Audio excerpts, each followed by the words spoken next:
자, 그러면 친전자성 첨가 반응에서 첫 번째 친전자체인 양성자 친전자체를 이용한 반응들이 어떻게 진행되는지를 먼저 살펴보도록 합시다.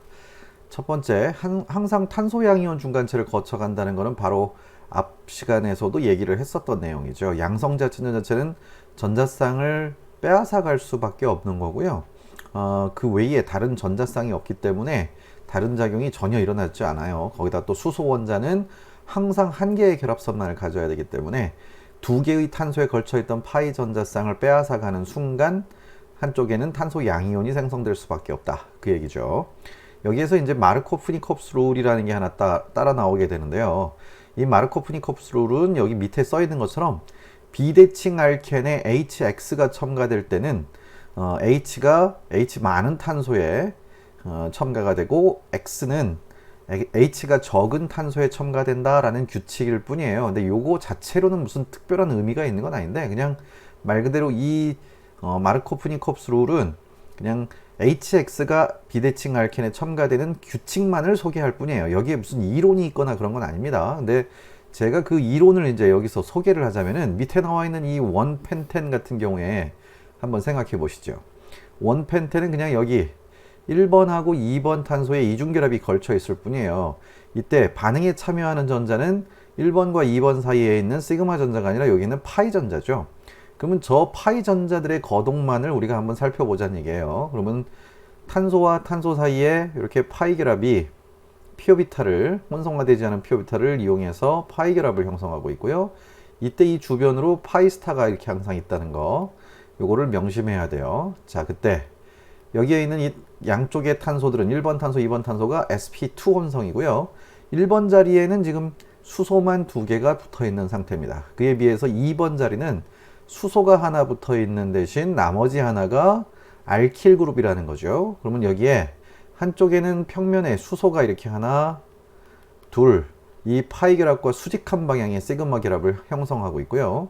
이쪽에도 역시 평면에 수소가 하나 있고 나머지 하나가 CH2죠. 그 바로 옆에가 여기가 CH2, 이 옆에 또 CH2, 여기 CH3란 말이에요. 근데 첫 번째 결합한 게 CH2니까 여기에서 H가 뻗어나와 있고 또 다른 H가 뻗어나와 있고 또 다른 뭐 CH2, CH3 이런 게 붙어 있는 상황이라고 볼 수 있겠네요. 자, 그렇다면 이제 우리는 초점을 요 파이 전자의 거동에다가 맞춰 가지고 한번 생각해 보자는 얘기예요. 그러면 파이 전자쌍은 양쪽 피오비탈 사이에서 원래대로 한다면 대칭적으로 양쪽으로 왔다 갔다 운동을 하고 있어야 되는데, 앞에서 이런 뭐 하이퍼 컨주게이션 개념들 설명드렸었죠.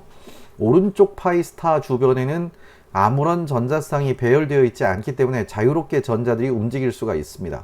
근데 그에 비해서 이 왼쪽에는 시그마 전자쌍이 비교적 가까운 거리에 같은 평면에 하나가 놓일 수가 있기 때문에 파이 전자쌍이 왼쪽 파이 스타 쪽으로 이동을 할 때는 어찌됐든 아주 약하긴 하지만 반발력이 작용할 수밖에 없어요. 그러면 상대적으로 오른쪽 파이 스타에는 전자들이 발견될 확률이 크게 낮아지지 않겠지만 왼쪽 파이 스타에는 전자들이 발견되기가 원래보다는 좀 어려운 상태가 됐다, 그런 얘기예요. 그래서 파이 전자가 주로 1번 쪽 파이 스타에, 여기 1번 쪽의 파이 스타 쪽으로 약간은 치우쳐 있는 상황인데, 외부에서 전자쌍을 빼앗아가는 양성자 친전자체 H+가 나타나게 되면은 H가 1번 탄소에 충돌했을 때는 파이 전자가 몰려 있으니까 거기에서 전자를 만나기가 쉬운 편인데, 2번 자리는 전자들이 발견될 확률이 상대적으로 훨씬 떨어진단 말이죠. 그러면 확률로만 봐도 2번 자리에 H가 충돌했을 때랑 1번 자리에 H가 충돌했을 때 각각 전자와 만나서 새로운 결합을 형성할 수 있는 확률이 높은 쪽은 1번 자리다, 그런 얘기예요. 그래서 여기서 H가 요 원펜텐이라고 하는 이런 화합물과 H+하고 반응을 하게 되면은 H가 전자쌍을 받아들이게 돼서 어디에 붙게 되느냐, 여기 1번 탄소에, 2번 탄소에는 양전하가 발생하겠죠. 다시 말해서 이렇게 2차 탄소 양이온이 만들어지게 되고요. 이 자리에 H가 붙어 있는 이 상황이 잠시 중간체로 만들어졌다가 용액에 있는 Cl-가 옥텟이 깨져버린 탄소 양이온이 비어있는 피오비탈 쪽으로 쭉 끌려 들어가서 결국엔 생성물이 이렇게 2클로로펜테인이라고 하는 이런 화합물이 얻어지는 것이다, 그 얘기죠. 이때 1번 탄소에 가서 Cl이 붙어 있고 2번 탄소에 수소가 붙어버린 이런 화합물은 얻어지지 않게 된다. 이런 규칙을 얘기하는 것이 바로 마르코프니코프스 룰입니다. 그러니까 한마디로 그냥 마르코프니코프스 법칙은 여기에는 수소가 하나 붙어 있고요. 이 자리에는 수소가 두 개 붙어 있죠. 이때 수소는 수소가 많은 쪽에 붙고 X는 수소가 적은 쪽에 붙는다. 그냥 그렇게만 얘기해 버렸으니까 여기엔 규칙이나 원리 같은 건 없어요, 사실은. 근데 지금 제가 설명드린 대로 본다면은 꼭 이 규칙을 모르고 있다, 알지 않는다, 모른다 하더라도 어찌됐든 간에 파이 결합이 양쪽이 완전히 대칭 구조인 경우를 빼고 어찌됐든 이쪽이랑 서로 비대칭, 이 왼쪽과 오른쪽의 구조가 대칭이 아닌 경우에는 어찌됐든 파이 전자가 어느 방향으로 어떻게 움직일 것인지, 조금이라도 더 치우쳐 있을 것인지를 비교적 간단하게 파악을 할 수가 있게 되고요. 그러면 친전자체는 항상 전자가 많은 쪽, 전자가 더 자주 발견되는 쪽에서 반응이 일어나게 될 것이다 하고 예상하시면 되는 거예요. 그러니까 항상 파이 결합은 이렇게 두 개의 원자, 두 개의 탄소 원자 사이에 걸쳐 있는 전자들이기 때문에 그 두 개의 원자 중에서 상대적으로 반결합성의 전자가 더 자주 발견되는 위치, 그 위치가 반응이 일어나는 자리다 라고 이 마르코프니코프 법칙을 갖다가 이제 대체하시면 되는 겁니다. 그러니까 이거는 모르셔도 돼요. 이건 몰라도 되는 겁니다. 자, 그렇지만 워낙에 유명한 규칙이니까 이름 정도는, 어떤 의미를 갖고 있는지 정도는 좀 기억을 해 두실 필요는 있겠죠. 예전에는 이제 이런 마르코프니코프 법칙에 따라서 생성된 물질이 뭐냐 하고 물어보는 문제들이 주류를 이뤘기 때문에 뭐 앞으로도 안 나온다는 보장은 못해요. 그러니까 용어가 무엇인지 정도는 알고 있어야 될 것 같습니다. 자, 따라서 여기 밑에 보시면요, 파이 전자가 H와 시그마 결합을 형성하고 나면은 차수 높은 탄소 쪽에, 차수가 높다는 얘기는 이런 식으로 주변에 알킬기가 많다는 얘기예요. 알킬기가 많으면 이런 식으로 파이 전자하고 시그마 전자 사이의 반발이 점점 커져 버리겠죠. 네, 그래서 차수가 높은 탄소 쪽에 전자가 돌아가지 못하니까 거기에 탄소 양이온이 생기는 거다라고 이렇게 생각하시면 되겠네요.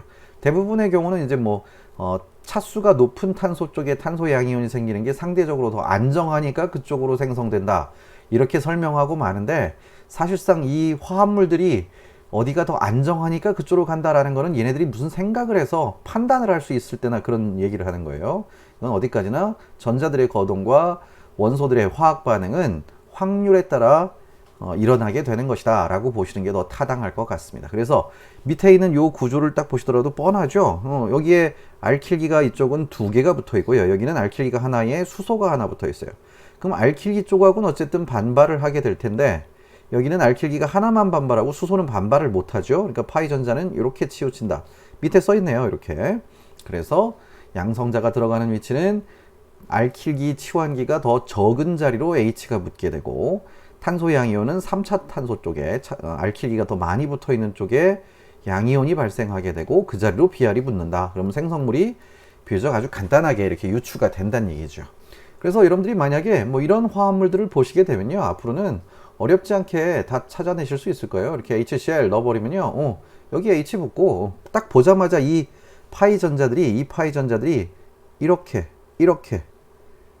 약간 오른쪽 아래쪽으로, 여기 이쪽 차수가 낮은 쪽 탄소의 파이 스타 쪽으로 조금 더 자주 발견되겠네, 그럼 여기에다 H 붙여야 되겠네, 이게 바로 판단이 돼야 된다는 얘기예요. 그래서 생성물은 가볍게 이렇게 중간체까지 그려버리죠. 이런 탄소 양이온이 만들어졌다. 여기는 H는 생략했어요.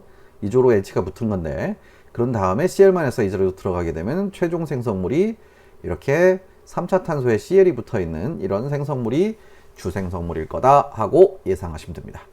앞으로 제가 드리는 모든 반응의 설명은 다 이런 식이에요. 규칙도 다 설명은 해드릴 거예요. 하지만 그 규칙에 논리가 섞여 있지 않거나 그냥 단순 암기식의 규칙이거나 아니면은 원리가 하나도 없는 그런 상황이라고 한다면 전 반드시 다 이런 식으로 적용을 시켜버릴 겁니다.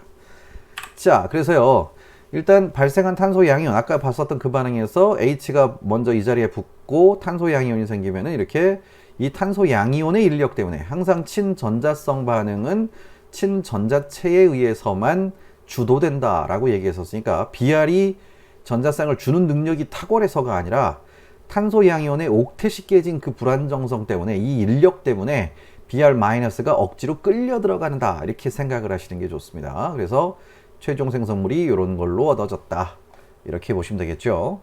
그래서 양성자 친전자체를 사용하게 되면은 첫 번째 단계는 모두 다 동일하다. 그러니까 이 첫 번째 단계 탄소 양이온이 생성되는 이 단계까지는 모든 반응이 다 똑같다, 그 얘기예요. 그러니까 HBr을 쓰건 HCl을 쓰건 HI를 쓰건 HF를 쓰건 다 똑같다, 그 얘긴데요. 심지어는 꼭 HX가 아니더라도 이 밑에 나와 있는 이 반응들처럼 H+를 사용해서 이런 탄소 양이온을 만들어 놓고 나면은 거기다 HCl을 쓰면 CL이 들어갈 거고, HBr을 쓰면 BR이 들어갈 거고, H3O 플러스를 쓰면 H2O가 들어가게 될 거고요. H 플러스하고 알코올을 쓰면은 알코올이 들어간다, 이렇게 보시면 돼요. 그러니까 얘네들은 다 똑같은 반응이란 얘기예요. 알킬기에 어딘가에 이중결합이 있었고 이 파이 전자가 이제 이 방향으로 치우쳐 있다는 것은 설명을 따로 하지 않아도 보여야 돼요. 근데 여기에다 만약에 H3O 플러스 이런 걸 넣었어요. 그럼 여기도 용액 안에 H 플러스가 있는 거죠. 자, 그럼 H 플러스가 말단에 가서 붙어버리고 탄소 양이온이 이렇게 생겼을 텐데, 용액에 Cl-가 있었다면 Cl-가 끌려 들어갈 겁니다. 근데 문제는 이 용액은 이게 없고 H2O 밖에 없어요. 그럼 H2O도 음전하를 띠고 있지는 않지만 어쨌든 H2O가 극성이 굉장히 강한 거 아시죠? 쌍극자 모멘트가 이 산소 쪽으로 강하게 쏠려 있어요. 그럼 여기에 델타 마이너스, 이 부분이 어쨌든 반응을 주도하는 건 이 델타 마이너스가 아니라 이 탄소 양이온이에요. 그래서 탄소 양이온이 땡기는 힘이 워낙에 세니까 조금만 전자가 많아도 거기에 비공유 전자쌍 같은 것만 가지고 있어도 이것들을 마구잡이로 끌어당기는 거예요. 그래서 물이 끌려 들어가게 되죠. 그래서 물이 끌려 들어가게 되면 저 밑에 나와 있는 것처럼 산소하고 수소들이 이렇게 붙어 있는 상태에서 산소가 가진 비공유 전자쌍을 탄소가 하나 뺏어가 버린 거니까 산소의 양전하를 띠게 됩니다. 자, 이때 이 산소 원자 주변에 붙어 있는 원소가 3개인데 그 중에서 요거는 탄소고요. 여기는 수소들이죠. 자, 그렇다면 이 수소들보다는 탄소가 어찌됐든 조금이라도 전기음 성도가 조금 더 세요. 그러다 보니까 탄소가 다시 전자를 산소한테 뺏기는 확률보다 산소에 원래 붙어 있던 수소들이 이 탄소보다 전기음 성도가 약하니까 이 수소가 전자를 빼앗길 확률이 더 높아져 버려요. 그래서 이런 물 분자 같은 것들이 들어가게 되면 자동으로 이 다음 과정이 산소가 전자쌍을 빼앗아가 버리고요. 주변에 있는 다른 물 분자가 다시 요 H 플러스 하나를 뜯어내는 이런 상태로 진행이 돼서 결국엔 탄소 골격에 OH라고 하는 알코올 작용기 하나만 남게 된다라고 보시면 돼요. 그래서 물이나 알코올이나 다 마찬가지예요. 물은 H2O지만 알코올은 여기가 알킬기로 변하는 거죠. 그래봐야 H가 떨어져 나갈 확률이 높겠죠. 그러면 여기는 OR이 돼버리는 거예요. 따라서 앞으로는 이 과정을 이렇게 물이 첨가되거나 알코올이 첨가되거나 뭐 이런 종류로 수소 결합이 가능한 이런 산소나 질소 원자의 양전하를 띠고 있는데, 그 원자에 수소가 하나라도 붙어 있다면은 수소가 가장 전기음 성도가 낮은 비금속이라고 그랬죠. 그래서 수소가 전자를 빼앗기고 플러스 전하를 띠고 떨어져 나가게 돼요. 이 과정을 디프로토네이션 이렇게 부르게 되고, 밑에 써 있네요. 예, 디프로토네이션이라고 부르게 되고, 이 디프로토네이션 과정은 뭐 그냥 자동으로 이제 앞으로는 따로 설명을 하지 않아도 H가 붙어있는 산소나 질소에서는 플러스가 생기자마자 H가 플러스로 떨어져 버리겠구나, 탈양성자화가 자동으로 일어나겠구나 하고 예상을 하셔야 됩니다.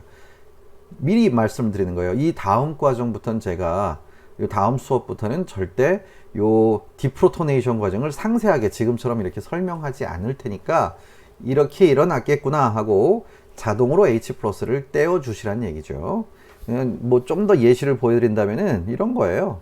여기다가 이렇게 딱 해놓고 H 플러스 촉매를 넣고요. 산촉매를 넣고 메탄올 같은 걸 만약에 썼어요. 이렇게 메탄올을 쓰면 맨 먼저 H 플러스가 제일 반응성이 크니까 여기에 붙어버리겠죠. 그러면 좀 전처럼 탄소 양이온이 만들어질 거고요. 여기로 알코올에 있는 산소가 전자를 뺏기는 거예요. 그러면 여기서 생성물이 ROCH3가 생성된다 라고 얘기하게 된다는 얘기죠. 앞으로는 여기서 그러니까 H가 여기에 붙어 있던 이 CH3OH에 있던 이 H가 떨어져 나가는 과정은 생략해 버릴 거예요. 들어가자마자 H+가 떨어져 버리는 것으로, 한마디로 탈양성자화 과정은 생략을 하게 될 거다. 여기까지 소개를 해드리는 거고요. 따라서 여기에다가 꼭 지금 제가 이렇게 예시로 보여드린 알코올이라든지 물이라든지 BR, CL 이런 거 말고요. 다른 걸 넣어도 거의 반응은 다 비슷비슷하게 진행이 됩니다. 그러니까 뭐 혹시라도 만약에 하나라도 뭐 어쩌면 이런 게 나올 수도 있죠.